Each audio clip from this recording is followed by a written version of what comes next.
अध्यक्ष महोदय, मैं आपके जरिए मंत्री जी को कुछ आंकड़े सुनाना चाहता हूं, इस सदन को कुछ आंकड़े बताना चाहता हूं। मार्च 2020 547, अप्रैल 2020 651, मई 2020 437, इसके आगे के हर महीनों के आंकड़े 400, 500, 600, 2001 से 2020 34,200। यह अध्यक्ष महोदय, ये सिर्फ आंकड़े हैं।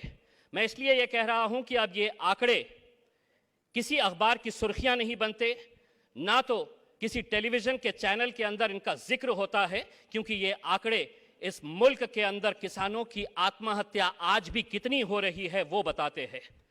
ये हमारे लिए, हम सब के लिए बड़े शर्म की बात है।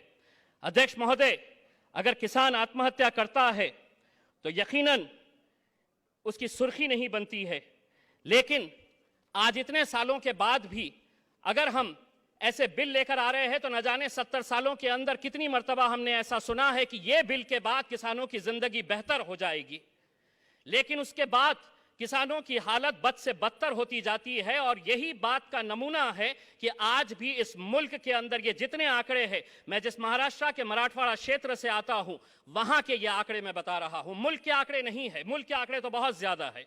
अध्यक्ष महोदय, मेरे महाराष्ट्र के अंदर आज किसान आंदोलन कर रहा है। ये प्याज का किसान है। मंत्री जी, वो कहता है कि ये प्याज मेरी है, मैंने पैदावार किया है इसे, आपने एक्सपोर्ट के ऊपर पाबंदी लगा दी है।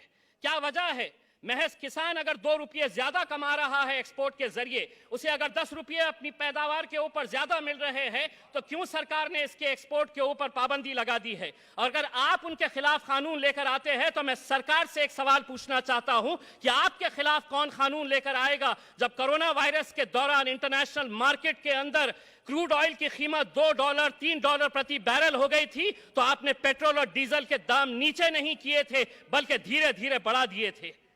अध्यक्ष महोदय, आज से 10 साल पहले मैं राजनीति में आने से पहले पत्रकार था। आपको याद होगा कि आज से 8-10 साल पहले प्याज की कीमत 50 रुपये से 60 रुपये तक की हो गई थी। हम उस वक्त जब किसानों के पास गए थे ये जानने के लिए कि किसानों को इसका कितना फायदा हुआ होगा, तो मंत्री जी, उस वक्त किसान की जो पैदावार थी प्याज की, उसकी कीमत उसे दी गई थी 12 रुपये से 15 रुपये, लेकिन मार्केट का रेट उस वक्त चलता था 55 रुपये से 65 रुपये तक प्याज की कीमत चली गई थी।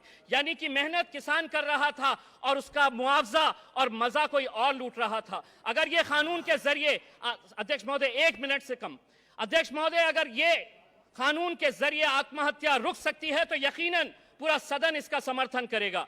अगर इस कानून के जरिए अगर किसानों की जिंदगी बेहतर हो सकती है तो पूरा सदन इसका समर्थन करेगा। लेकिन हम जानते हैं कि यह कानून महज अपनी पीठ थपथपाने के लिए सरकार लेकर आ रही है, इसीलिए सरकार को एक और झूठ बोलने के लिए मैं बहुत बहुत मुबारकबाद पेश करता हूं।